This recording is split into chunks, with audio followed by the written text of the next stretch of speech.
Hello everybody, welcome to clarity with Manas. आज हम बात करेंगे एक बहुत ही इंटरेस्टिंग सेक्टर के बारे में, जो कि है माइक्रो फाइनेंस सेक्टर। ये माइक्रो फाइनेंस एनबीएफसी का ही एक सब सेक्टर है। और आज हम जानेंगे कि क्या इसका स्कोप है, क्या इनका बिजनेस मॉडल रहता है माइक्रो फाइनेंस कंपनीज का, which factors you should see to analyse this companies and why I am bullish on this sector in the near and the medium term. तो माइक्रो फाइनेंस समझते हैं सबसे पहले क्या होता है। माइक्रो फाइनेंस का मतलब है कि स्मॉल लोन्स देना, specially small ticket size loans which are giving to lower income section of the society. मतलब जो लोग जिनका इनकम काफी कम है उनको छोटे छोटे लोन देना। इनका एवरेज टिकट साइज कहीं 20-30 हजार से लेके 1 लाख 1.5 लाख तक रहता है और एवरेज साइज कहीं ना कहीं 40-50-60 थाउजेंड तक आता है। तो बहुत ही छोटे लोन्स देना और ऐसे लोगों को देना जिनकी yearly income generally less than 3 lakh per annum होती है। एंड अगर हम माइक्रो फाइनेंस सेक्टर को समझें तो इट इज सिमिलर टू जो पुराने जमाने में जो गांव के गरीब लोगों को एक बड़ा साहूकार लोन देता था, जो कि पुरानी मूवीज में तो एक बहुत ही विलन के टाइप का दिखाया जाता था। पर मॉडर्न माइक्रो फाइनेंस ऐसा नहीं है, बट है ये वही कि गरीब लोगों को छोटे छोटे लोन देना और थोड़े हायर इंटरेस्ट पे ही, क्योंकि इनके पास कोई कोलेटरल नहीं होता है तो थोड़े हायर इंटरेस्ट पे लोन देना। बट ये उस तरीके की इविल चीज नहीं है जैसा पुरानी हिंदी मूवीज में दिखाया जाता था। तो देखिए, मॉडर्न माइक्रो फाइनेंस 1980s में शुरू हुआ था एक बार फिर से, स्पेशली बांग्लादेश में, और फिर इंडिया में आया। एंड मोहम्मद यूनुस जो बांग्लादेश के कंट्री के हेड भी रहे हैं recently after the removal of the old president, he receive Nobel prize on micro finance. और उन्होंने इस मॉडर्न माइक्रो फाइनेंस को 1980s में बांग्लादेश में शुरू किया था। तो देखिए, जो माइक्रो फाइनेंस है ये पूरे सेक्टर में जो लोन दिया जाता है, कोई कोलेटरल नहीं है इसमें। और जो गांव में, बहुत छोटे छोटे शहरों में या कस्बों में जो बहुत ही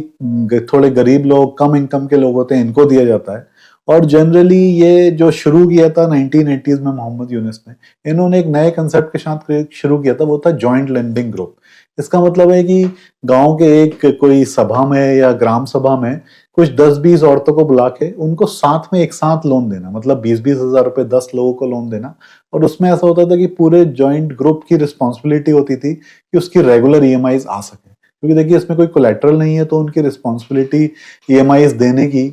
उस भावना को कि वो लोग ईएमआईज दें, उसको बढ़ाने के लिए एक जॉइंट लेंडिंग ग्रुप शुरू किया था, जिसमें कि ग्रुप में जितने भी लोग हैं उनकी रिस्पॉन्सिबिलिटी है, कोई एक पर्सन ईएमआई नहीं दे पाता या उसका इंटेंशन नहीं होता ईएमआई देने का, तो बाकी लोग उसकी ईएमआई के लिए रिस्पॉन्सिबल हो जाते हैं। और इसकी वजह से वो लोग भी उसको पुश करते हैं कि you also give your EMI, या कभी अगर उसको सपोर्ट की जरूरत होती है 10 में से एक बंदे को, तो बाकी लोग मिलकर उसकी ईएमआई पूरी कर देते हैं। तो ये जॉइंट लेंडिंग ग्रुप का कंसेप्ट उन्होंने शुरू किया था। उसके बाद ये माइक्रो फाइनेंस सेक्टर बहुत बड़ा आजकल ये जॉइंट लेंडिंग ग्रुप के फॉर्म में भी चल रहा है, और इसमें इंडिविजुअल लोन्स भी दिए जाते हैं, जो एक्चुअली नॉर्मल पर्सनल लोन्स ही हैं, जो सैलरीड लोगों को भी दिए जा सकते हैं। बट क्योंकि इन लोगों का कोई सैलरी नहीं है, कोई सिबिल स्कोर नहीं है, तो ये ऑब्वियसली बहुत रिस्की है।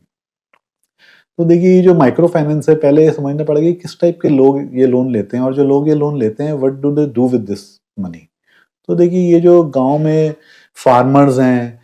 उन फार्मर्स के अगर छोटे मोटे रिक्वायरमेंट, उनको अपनी क्रॉप को ले जाके अगर बेचना है, कुछ सीजन में उनको थोड़ा एक्स्ट्रा पैसा चाहिए किसी क्रॉप को बोने के लिए, किसी की जुताई करने के लिए, या फिर उनको कोई डेयरी प्रोडक्ट्स की वजह, कोई एक्स्ट्रा डेयरी प्रोडक्ट्स पे इन्वेस्टमेंट करना है, कोई गाय खरीदनी है, उससे कुछ डेयरी का धंधा करना है, या फिर कोई बहुत छोटे छोटे शॉपकीपर हो सकते हैं, सब्जी वाले हो सकते हैं, सब्जी वाले, फल वाले, या बहुत छोटे छोटे जो गाँव में चाय की दुकान होती है उस टाइप के दुकानदार। ऐसे ऐसे जो छोटे छोटे बहुत ही बिजनेसमैन होते हैं, ये इस टाइप का लोन लेते हैं, और ये ऐसा लोन लेके अपना एक बिजनेस शुरू करते हैं, और फिर उस बिजनेस से होने वाले प्रॉफिट से जो है ये लोग अपना ईएमआईज वापस करते हैं माइक्रो फाइनेंस की। और इसमें सबसे बड़ा फैक्टर ये है कि क्यों ये धंधा इतना प्रॉफिटेबल है, क्योंकि इसमें जो लोन पे इंटरेस्ट मिलता है दैट इज वेरी हाई। लोग 18% से लेके 24% तक का इंटरेस्ट लेते हैं इसमें लोन में। और देखिए, इंडिया में छोटे शहरों में और इन गाँव में आज भी बहुत सारे लोग हैं जो फॉर्मलाइज बैंकिंग से काफी दूर है, और इनको कोई भी फॉर्मल बैंक आसानी से लोन नहीं देता। पर इनको अगर अपना छोटा सा बिजनेस शुरू करना है, या अपना बहुत ही छोटे से बिजनेस को थोड़ा और बड़ा करना है, तो इनको लोन्स की तो जरूरत है, और फाइनेंशियल नीड्स इनकी होती हैं, बट फॉर्मल बैंक्स इनको आसानी से लोन नहीं देते। तो माइक्रो फाइनेंस सेक्टर इनके लिए बहुत हेल्पफुल है, and there is a wide scope आज भी इस सेक्टर को ग्रो करने का, क्योंकि आज भी इंडिया में बहुत बड़ा सेक्शन ऑफ पॉपुलेशन ऐसा है जो फॉर्मल फाइनेंशियल सेक्टर से बाहर है। और कई सालों से माइक्रो फाइनेंस सेक्टर चल रहा है, but still there is a lot of scope to growth in this micro finance sector. और जैसे कि मैंने पहले बताया कि इसमें जनरली जो लोन होता है उस पर इंटरेस्ट बहुत ज़्यादा आता है। तो जो एनबीएफसी कंपनीज इस माइक्रो फाइनेंस सेक्टर में आती हैं, उनका भी बड़ा इंटरेस्ट यही होता है कि हम मैक्सिमम इंटरेस्ट ले सकें इस लोन पे, और थोड़े बाद अगर एनपीएस हों भी तो उसके बाद भी उनका नेट प्रॉफिट हाई रहे। और देखिए इसमें जनरली जो माइक्रो फाइनेंस सेक्टर में 18 से 24% का इंटरेस्ट मिलता है लोन पे। जनरली सबसे पहला सवाल लोगों का यही आता है कि कौन से ऐसे लोग हैं ये जो गरीब लोग होते हैं गांव में, ये कैसे 18, 24, 30% तक इंटरेस्ट उस लोन पे दे देते हैं। तो देखिए हमको सबसे पहले समझना होगा कि ये 18-24% इंटरेस्ट सुनने में बहुत ज्यादा लगता है, बट जिस स्केल पे ये लोग काम करते हैं ना, एब्सोल्यूट मनी में ये बहुत ज्यादा नहीं होता। जिसको आपने एक छोटे से एग्जांपल्स आपको समझाने की कोशिश करता हूँ, 2-3 एग्जांपल से जो ये लोन देते हैं। क्योंकि देखिए अगर आप माइक्रो फाइनेंस सेक्टर में जा रहे हैं तो ये जो लोग लोन ले रहे हैं वो एग्जैक्टली क्या करते हैं उस लोन का और कैसे उस 24% इंटरेस्ट को चुका पाते हैं, ये जस्ट आपके माइंड में समझना आपके लिए बहुत जरूरी है। तभी आप कॉन्फिडेंटली इस सेक्टर में अगर इन्वेस्ट करना चाहें तो कर पाएंगे। देखिए एक सबसे बढ़िया एग्जांपल इसका ये है कि अगर कोई सब्जी वाला है, उसको अपनी सब्जी का ठेला शुरू करना है या फल का ठेला या थोड़ी सी छोटी मोटी शॉप शुरू करनी है सब्जी फल की, तो उसको मान लीजिए 60-70 हजार या 1 लाख रुपए तक की जरूरत है। 1 लाख रुपए में वो अपना एक सब्जी का ठीक ठाक सा छोटा सा ठेला लगा सकता है या फलों की छोटी सी जो रेडी है उसको लगा सकता है। और अगर वो 1 लाख रुपए इन्वेस्ट करके लोन लेता है और उस पर ये ठेला लगाता है, तो उस 1 लाख रुपए से जो वो सब्जी खोल के उसकी सेल करेगा, महीने में वो उस सारी सब्जी को अगर 60-70 हजार रुपए की सब्जी को भी बेच पाएगा, तो वो आराम से 8 से 10 हजार रुपए महीने कमा सकता है, अगर थोड़े बहुत नुकसान जो होते हैं उसको हटा भी दें। तो बेसिकली 1 लाख रुपए इन्वेस्ट करके 60-70 हजार रुपए महीने की सेल करके वो महीने के 10 हजार रुपए तक कमा सकता है। अब सोचिए 1 लाख रुपए लगा के महीने के 10 हजार रुपए वो कमा रहा है, और वो अगले महीने फिर जो सब्जी बिकी उससे नई हर महीने की सब्जी खरीदता है, फिर उसको बेचता है, और हर महीने वो 10-12 हजार रुपए कमा सकता है। अब अगर उसने 1 लाख रुपए का लोन लिया, अगर उसने 20% पे भी लोन लिया है, तो उसका साल का इंटरेस्ट बनेगा 20 हजार रुपए। बट वो महीने के अगर 10 हजार रुपए कमा रहा है और साल का इंटरेस्ट उसका 20 हजार रुपए कमाएगा, तो महीने का उसका जो इंटरेस्ट है वो मुश्किल से 1800 रुपए ही बनता है। और बाकी अगर वो जो ओरिजिनल अमाउंट को भी वापस करना चाहे, कुछ 4-5 हजार रुपए की अपनी ईएमआई से, वो इस 1 लाख रुपए के लोन को 2 साल में आराम से लौटा सकता है, या 3 साल में आराम से लौटा सकता है, दो कुछ ईएमआई लगा के, क्योंकि उसका जो महीने का कमाई हो रही है वो आराम से 10-12 हजार रुपए की हो रही है। तो यहाँ पे आपको समझना ही है कि जो छोटे छोटे सब्जी के ठेले या फिर इस टाइप की दुकानें होती हैं, 1 लाख रुपए लगा के अगर महीने के 10 हजार, 12 हजार, 15 हजार रुपए कमा रहे हैं, तो ये साल का आप देखिए आरओआई इनका बहुत ज्यादा है। क्योंकि वो 1 लाख रुपए इन्वेस्ट करते हैं एक बार में, और अगर महीने का 12 हजार रुपए कमा रहा है वो, तो साल का एक्चुअली में 1 लाख रुपए कमा रहा है या 1.5 लाख रुपए कमा रहा है। तो 1 लाख रुपए लगा के साल का 1 लाख कमा रहा है, तो अगर आप इसका आरओई निकालेंगे, आरओसी निकालेंगे, तो एक्चुअली 100% आ रहा है। बट ये आरओई इतना ज्यादा इसीलिए आ रहा है क्योंकि बहुत स्मॉल स्केल बिजनेस है। अगर वो 1 लाख रुपए कमा के तो महीने के 10-12 हजार रुपए कमा सकता है, बट ऐसा नहीं है कि वो 5 लाख रुपए कमा देगा तो महीने के 50-60 हजार कमाने लगेगा। क्योंकि उस एरिया में, उस गांव में या उस कस्बे में या उस एक पर्सन की कैपेबिलिटी इतनी है कि वो महीने की शायद 50-60 हजार की सब्जी बेच सकता है, और वो महीने के 10-15 हजार रुपए ही कमा सकता है। उससे ज्यादा वो कमा ही नहीं सकता, भले ही वो बहुत ज्यादा सब्जी खरीद ले, तब भी उससे ज्यादा की उसकी सब्जी बिकेगी ही नहीं। तो ये बहुत ही स्मॉल स्केल ऑपरेशन हैं जिनका बहुत छोटे टिकट साइज में आरओई तो बहुत ज्यादा हो सकता है इन बिजनेसेस का। 1 लाख रुपए कमा के बंदा महीने के 15 हजार रुपए कमा सकता है, और वो साल का 20% इंटरेस्ट बहुत आसानी से दे सकता है। बट ऐसा नहीं है कि वो स्केल करके बहुत ज्यादा पैसे कमा लेगा। But in micro finance companies का जो पूरा बिजनेस साइकिल है वही रहता है कि वो ऐसे बहुत सारे लोगों को ढूंढते हैं जो ये 50 हजार, 1 लाख, 1,50,000 का लोन ले सके और उनको 20% इंटरेस्ट आसानी से दे सके। कई बार इसमें जो लोन का टेन्योर है 6 मंथ से लेके 1 साल, 1.5 साल, 2 साल तक होता है मैक्सिमम। और कई बार इसमें लोग ऐसे भी होते हैं जो बहुत ही छोटे टाइम के लिए लोन लेते हैं। इनफैक्ट वो 1 लाख रुपए का लोन लेते हैं और वो 2-3 महीने में ही उस 1 लाख से 10, 20, 40, 50 हजार रुपए कमा लेते हैं, क्योंकि उस वक्त उनका कैश की रिक्वायरमेंट होती है। कोई सीजन आया होता है, क्रॉप का ऐसा सीजन होता है कि उसी वक्त उनको सीड्स खरीद के बोने हैं, या उसी वक्त उनको जुताई की जरूरत है, उसी वक्त उनको पैसे की जरूरत है, और उसी 3-4 महीने में ही वो उस पैसे का डबल कमा सकते हैं अगर उनको उस वक्त पैसे मिल जाए, और वो 6 महीने के बाद आराम से उस लोन को वापस भी कर सकते हैं। तो ये बहुत स्मॉल स्केल टिकट साइजेस में आरओई उन जो छोटे वेंडर्स होते हैं उनका बहुत ज्यादा होता है। और ये जो माइक्रो फाइनेंस कंपनीज होती है इनका होल जो कंसेप्ट यही रहता है कि वो बहुत सारे ऐसे लोगों को ढूंढे जो 1-1 लाख 1-1 लाख रुपए का लोन लेके इनको 20% 24% का इंटरेस्ट आसानी से दे सके। इसमें देखिए there is always a risk कि कुछ परसेंट ऑफ लोगों का बिजनेस नहीं चलेगा, कुछ प्रॉब्लम आ जाएगी तो वो इतना हाई इंटरेस्ट नहीं दे पाएंगे और कुछ ना कुछ इनके एनपीएस रहेंगे। बट वो सब ये कैलकुलेट अपना करके चलते हैं कि कुछ परसेंटेज ऑफ एनपीए होने के बाद भी वो प्रॉफिट में रह सके, और यही बिजनेस का उनका नो हाउ है कि how they manage so many people and able to generate so much interest और एनपीएस होने के बाद भी प्रॉफिट में रहे। तो ये इनका बिजनेस मॉडल था। अब देखिए कुछ फैक्टर्स हैं जब माइक्रो फाइनेंस कंपनीज को आप एनालाइज करें तो पास्ट में मैंने एनबीएफसी सेक्टर के ऊपर एक वीडियो बनाया था, उसमें आप जाके देख सकते हैं कि एनबीएफसी को एनालाइज करने के लिए क्या क्या पॉइंट्स होते हैं, जो सारे एसेट क्वालिटी, प्रॉफिट, ग्रोथ, उन सबको कैसे एनालाइज किया जाए वो आप जाके एनबीएफसी वीडियो में देख सकते हैं। उसका लिंक भी मैं डिस्क्रिप्शन में डाल दूंगा। बट स्पेशली अगर आप माइक्रो फाइनेंस सेक्टर को देखें तो 2-3 इंपॉर्टेंट फैक्टर्स हैं इसको समझने के लिए, क्योंकि ये जो सेक्टर है बहुत सिक्लिकल सेक्टर है, क्योंकि जो लोन्स देते हैं जनरली 6 महीने से लेके 12-18 महीने के होते हैं। तो हर 6-12-18 महीने में नए लोन्स देते हैं और वो साइकिल चेंज होती रहती है। तो इसमें आपको ट्रैक करना बहुत इंपॉर्टेंट है, तो कि कंटिन्यूअसली बिजनेस कैसा चल रहा है। तो इसको कंटिन्यूअसली ट्रैक करने के लिए जो 2-3 फैक्टर्स है उसमें पहला फैक्टर है कलेक्शन एफिशिएंसी। कलेक्शन एफिशिएंसी का मतलब है कि इस मंथ में जितने कलेक्शंस होने थे, जितनी ईएमआई इनको कलेक्ट करनी थी, अगर मान लीजिए 100 रुपीज की ईएमआई कलेक्ट करनी थी तो उसमें से कितनी ईएमआई कलेक्ट करी है। 99.5% इस परसेंटेज में जनरली कलेक्शन एफिशिएंसी बनाई जाती है, और कलेक्शन एफिशिएंसी आपको ट्रैक करनी है हर क्वार्टर की और हर मंथ की, क्योंकि जनरली जब सेक्टर ये बुरे से अच्छा हो रहा होता है तो तेजी से कलेक्शन एफिशिएंसीज बढ़ती हैं, और जब कलेक्शन एफिशिएंसीज घटना शुरू होती हैं that is the first indication कि कुछ इस सेक्टर में प्रॉब्लम हो रही है। क्योंकि देखिए जो एनपीएस हैं वो बाद में ग्रो करेंगे, जो बुक्स में लॉस दिखने का वो बाद में दिखेगा। सबसे पहले कलेक्शन एफिशिएंसीज डाउन होना शुरू होंगी। जिसको इस महीने ईएमआई देनी है, अगर 100 रुपए की ईएमआई देनी है और वो जनरली 99.5 तक कलेक्ट कर लेते थे, बट इस महीने सडनली वो 98 हो गया, तो इसका मतलब कुछ प्रॉब्लम आ रही है उस सेक्टर में, उस एरिया में, या उस पर्टिकुलर कंपनी के लिए, कि वो इंक्रीमेंटल कलेक्शन एफिशिएंसी उसकी खराब हो रही है। कलेक्शन एफिशिएंसी के बाद एक फैक्टर है स्लिपेजेस, खासतौर पे इंक्रीमेंटल स्लिपेजेस। इसका मतलब है कि इस पर्टिकुलर क्वार्टर में, जो इस बार का क्वार्टर था, उसमें फ्रेश एनपीए कितना बना है, या फ्रेश लोन जो है एनपीए में कन्वर्ट हुआ वो कितना है compare to the last quarter. तो ये भी एक बहुत इंडिकेटिव फैक्टर है कि इस क्वार्टर में क्या हुआ है compare to last quarter. Slippages को देखना भी बहुत इंपॉर्टेंट है, क्योंकि अगर कोई नए एनपीएस बने और इस क्वार्टर में कितने एनपीएस बने कंपेयर टू लास्ट क्वार्टर, ये हर क्वार्टर ट्रैक करते रहेंगे अगर आप, तो आपको पता चलता है कि कंपनी किस डायरेक्शन में जा रही है, बेटर हो रही है कि खराब हो रही है। उसके बाद देखिए नेक्स्ट फैक्टर है डिसबर्समेंट। इस क्वार्टर में या इस मंथ में कितना डिसबर्समेंट हुआ है लोन का, क्योंकि देखिए लोन डिसबर्समेंट खासतौर पे आपको ट्रैक करना है क्वार्टर बाई क्वार्टर और मंथ बाई मंथ भी, अगर कॉन कॉल में या डिस्क्रिप्शन में कंपनी अपना बताए। क्योंकि जब ये माइक्रो फाइनेंस का सेक्टर की सिक्लिकल सेक्टर है, जब ये साइकिल बुरी से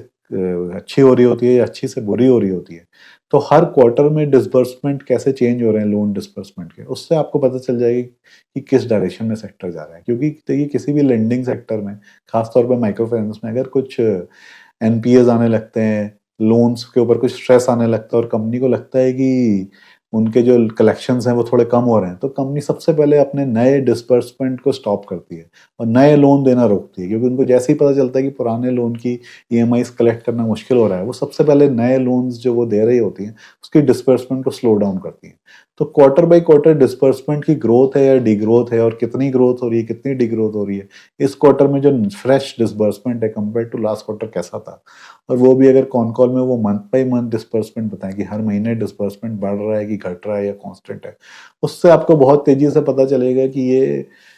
सेक्टर सही डायरेक्शन में जा रहा है, ग्रोथ हो रही है कि डिग्रोथ हो रही है, और कोई स्ट्रेस तो नहीं आ रहा है सेक्टर में।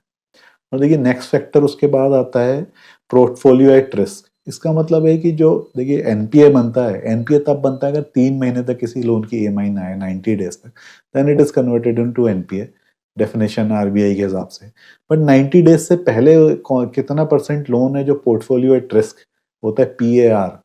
वो एक और फैक्टर है जो आपको इस सेक्टर में एनालाइज करना है, उसको ट्रैक करना है बहुत क्लोजली। पीएआर का मतलब है पोर्टफोलियो एट रिस्क, और ये 90 डेज से पहले के कितने दिन तक ईएमआई मिस हुई है। अगर कोई ईएमआई आनी थी और वो 1 दिन से मिस हुई है या 2 दिन से मिस हुई है, वो 1 से लेके 30 डेज तक जो EMI मिस हुई उसको बोलते हैं फर्स्ट स्टेज, या फिर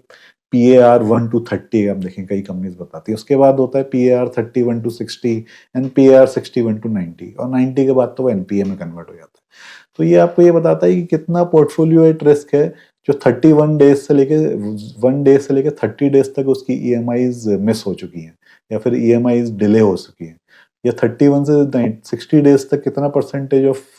टोटल जो लोन है या टोटल लोन बुक है, कितना 31 डेज से 60 डेज के बीच में, मतलब कि 2 EMIs मिस हो चुकी है, या 60 डेज से लेकर 90 डेज तक की EMI मिस हो चुकी है। सो ये परसेंटेज बहुत इंपॉर्टेंट है, क्योंकि ये आपको दिखाता है कि जो फ्रेश लोन है वो कितना खराब हो रहा है। क्योंकि जो NPA बन गया वो तो NPA बन गया, बट NPA बनने से पहले जो लोन है, जो वो लोन का जो पोर्शन है वो PAR 1 से लेके 30 की रेंज में आता है, फिर वो 30 से लेके 60 में आता है, 60 से लेके 90 में आता है, फिर लास्ट में वो NPA बन जाता है। तो NPA बनने से पहले ही PAR 1 to 30 एंड 30 to 60 का जो फिगर है रिजल्ट्स में इनके, वो दिखाने लगेगा कि क्या फ्रेश NPA बनने का चांस हो रहा है। हो सकता है अभी NPA ज्यादा ना बढ़ा हो, NPA सेम हो या NPA अच्छा हुआ हो, बट PAR 1 से 30 या PAR 30 to 60 अगर तेजी से इंक्रीज हुआ है, इसका मतलब फ्यूचर में जाके यही लोन है जो NPA में कन्वर्ट होगा। तो ये जो पोर्टफोलियो एट रिस्क का परसेंटेज है डिफरेंट डेज में 30 60 90, ये भी आपको ट्रैक करना बहुत इंपॉर्टेंट है। क्योंकि देखिए ये सारे जो फैक्टर्स मैंने बताए माइक्रो फाइनेंस सेक्टर के लिए, ये सारे ऐसे फैक्टर्स हैं जो इंक्रीमेंटली ट्रैक करना बहुत इंपॉर्टेंट है। क्योंकि जो एकदम से ये दिखाते हैं कि इस क्वार्टर में पिछले क्वार्टर से क्या चेंज हुआ है और आगे जाके ये ट्रेंड कैसा रहने वाला है, अगर डिसबर्समेंट कम होने वाले हैं, स्लिपेजेस बढ़ रहे हैं, कलेक्शन एफिशिएंसी डाउन हो रही है और पी पोर्टफोलियो इंटरेस्ट बढ़ रहा है, तो अल्टीमेटली फ्यूचर पे जाके NPAs बढ़ेंगे और कंपनी को ज़्यादा प्रोविजंस करने पड़ेंगे और ये प्रॉफिट से लेके लॉस में आ जाएगी। क्योंकि अगर आज ये सब चीज़ें खराब हो रही हैं तो हो सकता है आज से 2 क्वार्टर 3 क्वार्टर बाद जाके या 4 क्वार्टर बाद जाके नुकसान में प्रॉफिट जो है वो लॉस में दिखने लगे। बट ये ऐसे फैक्टर्स जो आपको 1 2 क्वार्टर पहले ही दिखा देंगे कंपनी किस डायरेक्शन में जा रही है। और देखिए जैसा कि मैंने पहले बताया था, ये सेक्टर बहुत ही सिक्लिकल सेक्टर है, क्योंकि लोन्स जनरली इसमें 6 महीने से लेकर 18 महीने के होते हैं और ये पूरी तरीके से अनसिक्योर्ड लोन है। तो कोई भी अगर एक्सटर्नल फैक्टर आए कहीं पर, अगर कहीं मॉनसून खराब हो गया या कहीं पर फ्लड्स आ गए, बाढ़ आ गई, या फिर कोविड जैसा कुछ हो गया, या फिर जिससे पहले डीमोनेटाइजेशन हुआ था, ऐसा कोई भी एक्सटर्नल फैक्टर आता है तो बहुत तेजी से ये सेक्टर खराब होता है। क्योंकि सारे के सारे अनसिक्योर्ड लोन में अगर 5-10% लोगों का भी बिजनेस खराब हो जाए तो इनको बहुत ज़्यादा प्रोविजंस रखने पड़ते हैं और तेजी से अपने लोन डिस्पर्समेंट को घटाना पड़ता है और सारे लोन्स के प्रोविजंस बनाने पड़ते हैं। और रिसेंटली जो माइक्रो फाइनेंस सेक्टर है कोविड के बाद बहुत अच्छा ग्रो कर रहा था, बट अराउंड 1.5-2 ईयर्स पहले से इसमें स्ट्रेस आना शुरू हो गया, बिकॉज दिस टाइम कोई बहुत ज़्यादा एक्सटर्नल फैक्टर नहीं था, बट ओवर लेवरेजिंग की वजह से बहुत अच्छी जब साइकिल चल रही थी तो एक ही बंदे ने 3-3 4-4 लोन ले लिए थे और वो एकदम से EMIs देने में उनको प्रॉब्लम आने लगी। उन्होंने ओवर कॉन्फिडेंट होकर बहुत ज़्यादा लोन ले लिया और बहुत ज़्यादा कुछ अपना बिजनेस शुरू करने की कोशिश करी और शायद उस तरीके से EMIs दे नहीं पाए, और ओवर लेवरेजिंग की वजह से सेक्टर आज से करीब 1.5 साल पहले 2 साल पहले खराब होना शुरू हुआ था। और वो जो साइकिल है देखिए डाउन होते होते अब फिर से टर्न होने शुरू हो गई है, क्योंकि ये जो सिक्लिकल सेक्टर है इसकी साइकिल भी बहुत फास्ट तेजी से टर्न होती है। क्योंकि जितने भी लोन्स हैं उनका एवरेज टेन्योर ही 12 से 18 महीने है, तो हर 18 महीने में फ्रेश लोन्स आने शुरू हो जाते हैं। और जो पुराना स्ट्रेस होता है, अगर कभी किसी टाइम पे स्ट्रेस शुरू हुआ है साइकिल में, तो जनरली 18 महीने में जाके सारा स्ट्रेस खत्म हो जाता है, कि 18 महीने बाद नए फ्रेश लोन्स आना शुरू हो जाते हैं। और एक बार अगर सेक्टर में स्ट्रेस आता है तो कंपनी भी ध्यान देती है कि वो फ्रेश लोन्स एटलीस्ट उन लोगों को ना दे जिनको प्रॉब्लम है, और जिन्होंने डिफॉल्ट किया उनको ना दे। ज़्यादा ध्यान से कंपनी लोन डिस्पर्समेंट पे बहुत स्क्रूटनी शुरू कर देती है और सिर्फ उन्हीं लोगों को फिर लोन देती है जो उनको लगता है कि वापस कर पाएंगे, और जिसने डिफॉल्ट किया होता है पिछली साइकिल में उनको जनरली बैन कर देती है फॉर फ्रेश लोन्स। तो ये सिक्लिकल सेक्टर है, बहुत तेजी से इसकी साइकिल चेंज होती है, 2 साल 3 साल 2 साल 1.5 साल के अंदर ही साइकिल चेंज हो जाती है अगर खराब हो। और जब ये अच्छा चल रहा होता है सेक्टर तो बहुत तेजी से ग्रो करता है, डिसबर्समेंट 20-30-40% से ग्रो करते हैं और प्रॉफिट भी और तेजी से ग्रो करते हैं। और खास इसमें क्योंकि इंटरेस्ट इतना अच्छा मिलता है कंपनीज को, तो उनके प्रॉफिट भी काफ़ी तेजी से ग्रो करते हैं। और जब अच्छा चल रहा होता है सेक्टर तो कई बार बहुत तेजी से ग्रोथ की वजह से बहुत लोग लोन ले लेते हैं और फिर किसी को प्रॉब्लम हो जाती है तो फिर खराब होने लगता है। और देखिए इन्वेस्टमेंट थीसिस सिक्लिकल सेक्टर में ऐसी है कि जब रिजल्ट्स खराब दिख रहे हों तो हो सकता है कि वो रिजल्ट्स क्योंकि पास्ट के 2-3 क्वार्टर के अब खराब दिखने शुरू हो गए हैं, बस जो फ्यूचर आज जो लोन डिस्पर्स हो रहे हैं वो अच्छे हो रहे हैं, या पिछले क्वार्टर में जो लोन डिस्पर्स किए हैं उनकी कलेक्शन एफिशिएंसी अब बेटर हो रही है, पोर्टफोलियो एट रिस्क डाउन हो रहा है। बट क्योंकि पुराने लोन्स बुरे थे तो उसकी वजह से रिजल्ट्स में आज भी आपको प्रॉफिट बहुत कम और लॉस ज़्यादा दिख सकता है, बट हो सकता है यही बेस्ट टाइम हो इन्वेस्ट करने का। और जब बहुत अच्छा प्रॉफिट दिख रहा हो और बहुत अच्छी ग्रोथ दिख रही हो और तब कुछ पहली बार पोर्टफोलियो ट्रेस शुरू हो जाए, फ्रेश स्लिपेजेस दिखने लगे, तो वो एक टाइम हो सकता है सेक्टर से बाहर निकलने का, प्रॉफिट पे स्टॉक को बेचने का। क्योंकि इस सिक्लिकल सेक्टर में थोड़ा सा उल्टे तरीके से सोचना होता है। जब सबसे खराब क्वार्टरली रिजल्ट आ रहे हो तब हो सकता है टाइम हो इन्वेस्ट करने का, और जब सबसे अच्छे क्वार्टरली रिजल्ट्स आ रहे हो तब कॉन कॉल में या फ्यूचर फ्रेश लोन्स में कुछ स्ट्रेस दिखना शुरू हो जाए और वो टाइम हो बेचने का। अगर रिसेंटली माइक्रो फाइनेंस सेक्टर की बात करें तो टर्न अराउंड शुरू हो रहा है सेक्टर में। ऑलरेडी पिछले 2-3 क्वार्टर से थोड़ा थोड़ा टर्न अराउंड होने लगा। अगर आप सारी कंपनीज की कॉन कॉल सुनेंगे तो आप देखेंगे कि फ्रेश स्लिपेजेस कम होते जा रहे हैं, पोर्टफोलियो इंटरेस्ट भी कम होता जा रहा है और धीरे धीरे अब इस क्वार्टर से एनपीए भी कम होने लगा है। और मैं अगर 2-3-4 अच्छी कंपनीज के नाम लूँ, ये कोई रिकमेंडेशन नहीं है, बट आप जाके इनकी कॉन कॉल्स पढ़िए, इनके रिजल्ट्स देखिए, लेटेस्ट प्रेजेंटेशंस देखिए। तो एक क्रेडिट एक्सिस ग्रामीण करके कंपनी है जो काफ़ी अच्छी है, अरमान फाइनेंशियल से कंपनी है, एक मुथूट ग्रुप की मुथूट माइक्रो फाइनेंस जो रिसेंटली 1-2 साल पहले अलग से लिस्ट हुई है, मुथूट माइक्रो फाइनेंस। तो ये 2-3 कंपनीज हैं जो काफ़ी अच्छी कंपनीज है माइक्रो फाइनेंस में। इनको आप रिजल्ट्स को पढ़िए, प्रेजेंटेशंस को पढ़िए, कॉन कॉल्स देखिए और उसके हिसाब से खुद डिसाइड करिए क्या ऐसा सेक्टर है जिसमें आप इन्वेस्ट करना चाहते हैं। तो यही आज का वीडियो था माइक्रो फाइनेंस सेक्टर के बारे में। ये काफ़ी इंटरेस्टिंग सेक्टर है जो बहुत तेज़ी से ग्रो करता है, बट बहुत तेज़ी से 2-3 साल ग्रो करने के बाद अचानक से कुछ ना कुछ इसमें प्रॉब्लम भी आ जाती है, क्योंकि पूरा का पूरा अनसिक्योर्ड लैंडिंग है। इसमें आपको क्लोजली ट्रैक करना बहुत इंपॉर्टेंट है, बट इसमें इमेंस अपॉर्चुनिटीज़ और ग्रोथ के बहुत चांसेस हैं। सो होपफुली आपको ये वीडियो पसंद आया होगा। आपको माइक्रो फाइनेंस सेक्टर, एक नए सेक्टर के बारे में जानकारी मिली होगी। आप इसके बारे में अगर स्टडी करेंगे तो आपको और पता चलेगा। इस चैनल को लाइक करिए, सब्सक्राइब करिए और जाके मेरे और भी वीडियोस देखिए रियल एस्टेट के बारे में, शेयर मार्केट के बारे में और अपने पर्सनल फाइनेंस के बारे में। Thank you very much. That's all for today.